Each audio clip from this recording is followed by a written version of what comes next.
Good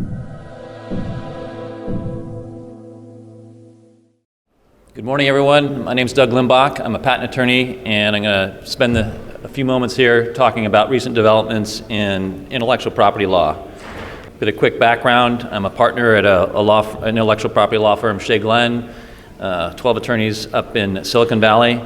We represent early-stage medical device companies, the entrepreneurs who found them, and the investors who fund them. I've been in IP law for 23 years. Before that, I was an electromechanical engineer, and also gained some experience ramping up and ramping down a startup. Last month, Joe started a great conversation online about what happens when you're a small company and your IP is usurped by a large company. And it was a great conversation. If you get a chance to check it out, about 50 comments were posted. But one of them was by a small company and asked me if I could talk at 10X about how a small company applies its limited resources to getting their IP house in order. So I'm going to start off making a few comments about that. So I've got a slide here that shows the four basic types of intellectual property. They're patent, trademark, trade secret, and copyright. And they're shown in order of increasing level of protection and also increasing cost. The good news about copyright and trade secret is they're very low cost, but they don't really oftentimes provide much protection. They only provide protection against actual copying. If someone comes up with the exact same thing that you have but didn't copy it from you, these don't provide any protection. Trademarks provide protection for identifying a source of goods or services. Patents are what most medical device companies really need to rely on to protect their IP. They protect the underlying ideas, the devices, and the methods. I probably should have drawn this with the patents way up higher above the other three areas, because it really is more protection, but also very complex and unfortunately very costly. And starting out as a company, it's one of the first things you need to address. These other areas you can take care of later, but patents, as soon as you publicly disclose your details of your product, your invention, you start to lose the right to gain patent protection on it. And so even just a private conversation with an individual investor who's not under a non-disclosure agreement in many jurisdictions constitutes public disclosure. So you need to get patents, something on file before you start talking to investors. And this often sets up a chicken or egg problem. You don't have money, and you don't have your patents yet, and you need money from investors to start developing your patent portfolio, but you can't get the money from the investors. Oftentimes they want to see patents in progress, at least something on file. And so you have neither patents or money, and you want to get to both, but how does a small company bootstrap that and get there? Here's a few topics. There are many ways we can approach this problem, but a number of ways, things to think about when you're starting out and trying to get your patent house in order. The USPTO recently has been expanding a pro bono program. If you're a nonprofit or someone with low income or developing technology that will fill an unmet need, say in a third world country, you may be able to get free patent protection. You get a patent attorney you're connected with who will work with you for free and help you get started. And so that's the requirements for it vary region by region, but there's a clearinghouse that the Patent Office has that if you go on their site, USPTO.gov, and just do a quick search for pro bono program, you can get a lot of good information about if that's something that might be available to you. Offense versus defense. Offense meaning filing your own patent applications. Defense doing more prior art searching, determining who out there has maybe done work in this area.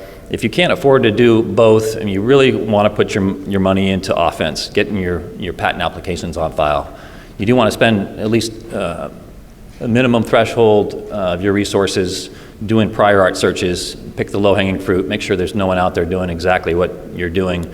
But you can spend a lot of your IP budget doing that, and it's best to just do the minimum amount on that in most cases, and focus on filing your patent applications.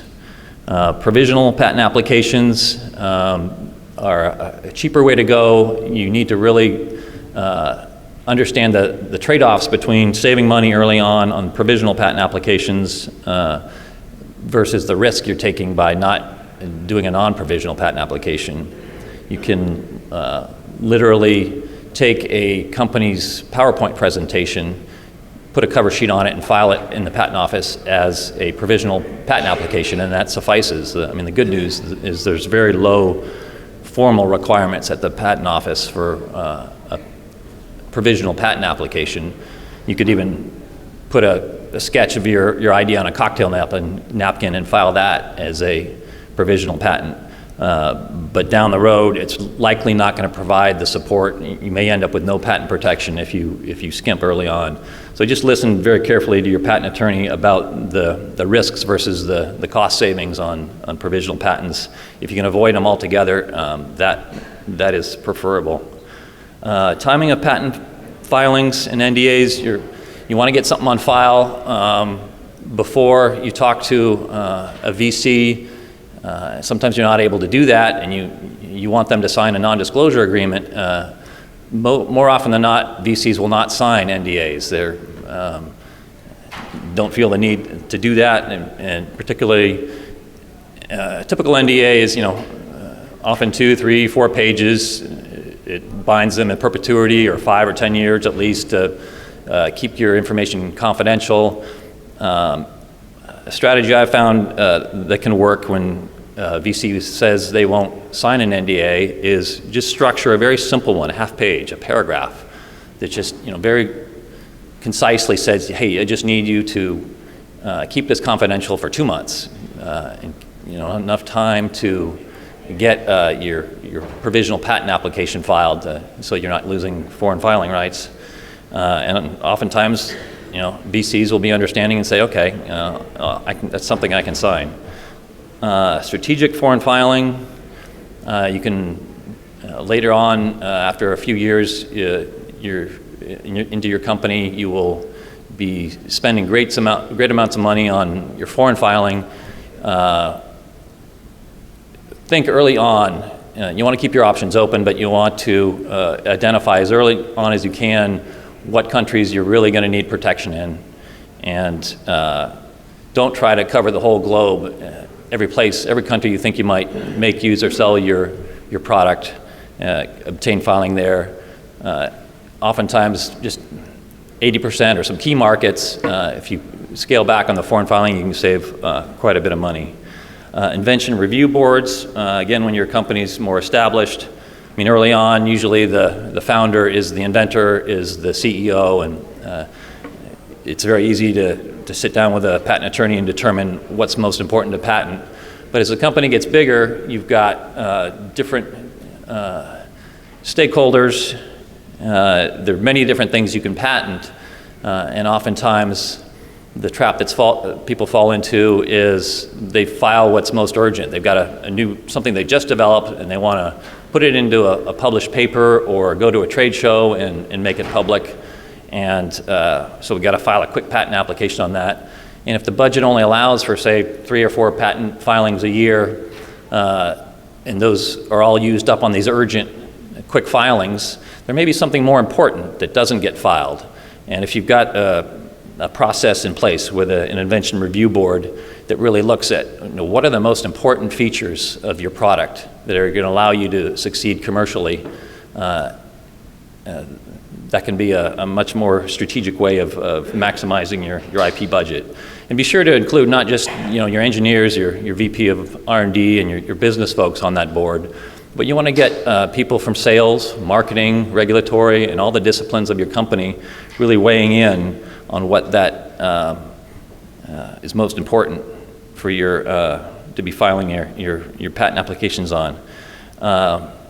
Talk about timing of patent applications. There's a chart showing the backlog at the Patent Office back in 2010. summarize it here. Back in 2010, 80% of applications took between 2 to 6 years from filing date to issue. So when you file a patent application, it often sits for 2 or 3 years at least, or longer, before it's even picked up and looked at the patent office. And the median pendency was almost 4 years. They've hired a lot of examiners and dropped that down to 3 years and have plans to get it down to 2.5 years, but that can still be a long time for investors who want to see you making some progress with your patents. They want to see you get something allowed a little more quickly than that. So there are ways that we can speed up that process. A mechanism that's been around for decades, but I found a lot of patent attorneys aren't aware of it, is if you've got an inventor that's at least 65 years old, they will bump you right to the front of the line. You just file a quick petition for free, and instead of waiting 2 or 3 years for your first office action, the office will pick it up in often 5 or 6 months. So it does accelerate things quickly. There's a new Track 1 accelerated examination procedure that's part of the American Invents Act that for paying a fee, it's $4,000 for a large company, $2,000 for a small entity. You can also get bumped to the front of the line, and they endeavor to get something issued or reach a final resolution in under a year. So that really speeds things up if you can afford to do that. There's a first action interview pilot program that allows you to work with the examiner more closely before the formal process gets started, and that often, it's a free program, has some limitations, but often speeds things up as well. I use that often in conjunction with the Track 1 acceleration program. Then there's Patent Prosecution Highway, is a recent program that has been evolving. It's where the patent offices of different countries agree to work together and not reinvent the wheel each time one is examining your patent application. So if you're filing in one country and you get claims allowed, you can go through the Patent Prosecution Highway program and talk to other countries and say, hey, it's been allowed here, you've got similar patentability requirements in your country, we'd like to. They don't rubber stamp it and say, okay, you now have a patent in our country too, but it greatly increases the speed of things when you go through the Patent Prosecution Highway. And a strategy we've been using recently is Australia and the UK have very quick examination procedures, and you can accelerate things in those countries to make things go very quickly for free just by asking. And so if you file early in one of those countries and get something allowed quickly, then you can come back to the US and get it allowed in the US. And so instead of waiting many years, you can quickly get something allowed in Australia, UK, or in the US. As also part of the American Invents Act, there are new satellite patent offices open and being opened. Primarily, for the last 200 years, the USPTO has only been located in Washington, D.C., but there are now offices in Detroit, Denver, Dallas, and Silicon Valley. The advantage to medical device companies and attorneys located in one of these regions is you're able to then work with the patent office more closely. You can go in and talk with the examiner without flying out to Washington, D.C., show them your medical device, tell them your story. It's easier to convince the examiner, hey, what you've got is patentable, and move things along that way. Joe asked me to speed this talk up if I could, so I will go over these. I apologize for blasting through these slides so quickly. IPR, these are IPR, PRG, CBM are new proceedings that have been developed in the U.S. Patent Office as part of the American Invents Act. And IPR, which is inter partes review, currently is become very popular, and it's similar in concept to European opposition proceedings. I don't know if you're not familiar with European opposition proceedings. As the European Patent Office grants a patent, they'll publish it for opposition, and you've got 9 months. If you see your competitor come out with a patent on a technology, you think, hey, they're not entitled to that. You can file an opposition proceeding, and you then file briefs and go in for oral proceedings and convince the European Patent Office that they're not entitled to that patent, or force your competitor to narrow their claims to hopefully not cover your device. And so it's a proceeding that's much more cost effective than waiting for your competitor to sue you in court and having to try to invalidate the patent at a later date. U.S. Supreme Court decisions. The U.S. Supreme Court's been very busy in the last 2 terms hearing patent and trademark cases. Normally they hear about 1 a year on average. Last term they heard 6 cases. I won't go through all these, but here's a summary of the cases. Alice, you'll probably be hearing more about. It's one in a long line of cases that tries to draw a line between what is non-patentable, abstract subject matter and what is patentable. And this will come into play if you've got method patents, software patents, telemedicine. This will have an effect on how broadly you can claim your technology. Patent trolls is a whole nother topic. A patent troll is someone who's not developing a technology or hasn't commercialized it, isn't selling it. More often than not is a company or an entity that will obtain patents from a bankrupt medical device company or someone who's never tried to commercialize it, and then they will go after those companies who are commercializing the technology and threaten to sue them, and will extract royalties, often knowing that they'll collect a nuisance fee. It's cheaper to just pay their licensing fees oftentimes rather than just trying to fight them, spend $5 to $10 million in court invalidating their patent. So it's a complex problem, and the first part of the problem is defining who is a patent troll. As we saw yesterday, you've got the blatant patent trolls that are using abusive tactics, but then you've got entities like Intellectual Ventures who are doing good things and doing some development, but not able to.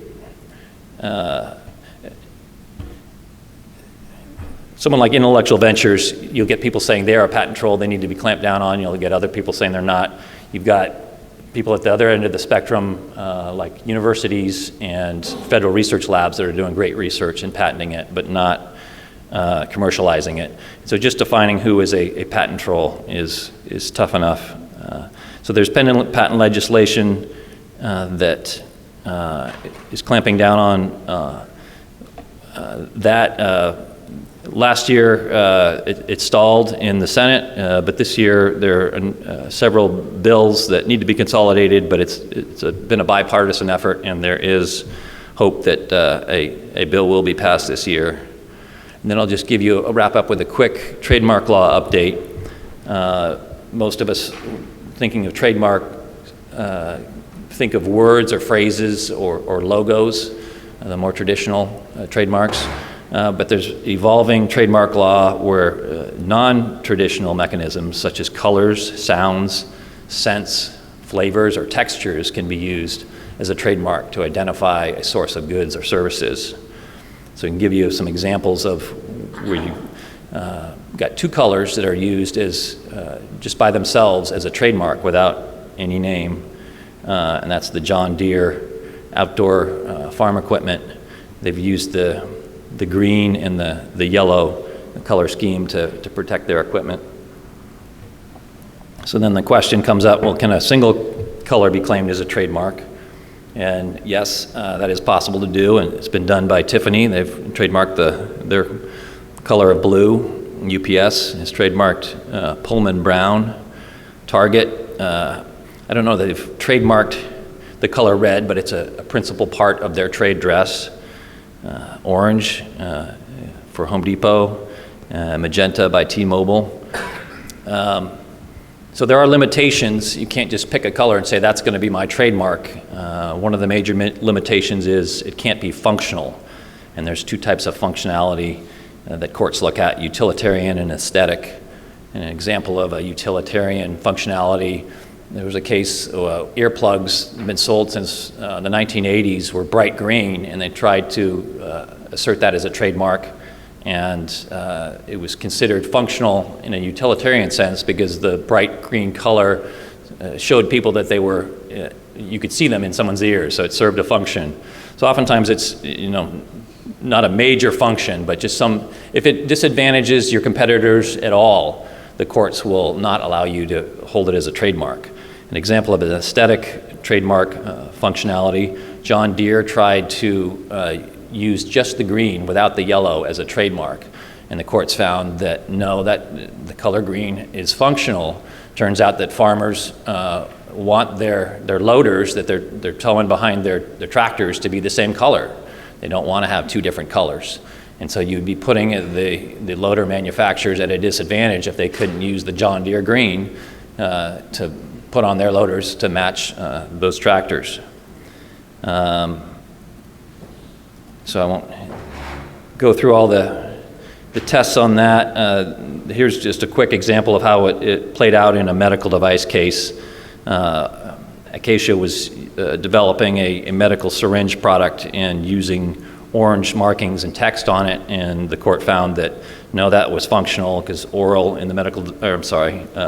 in the medical device industry is used to signify oral use. And so struck that down as using that as a trademark.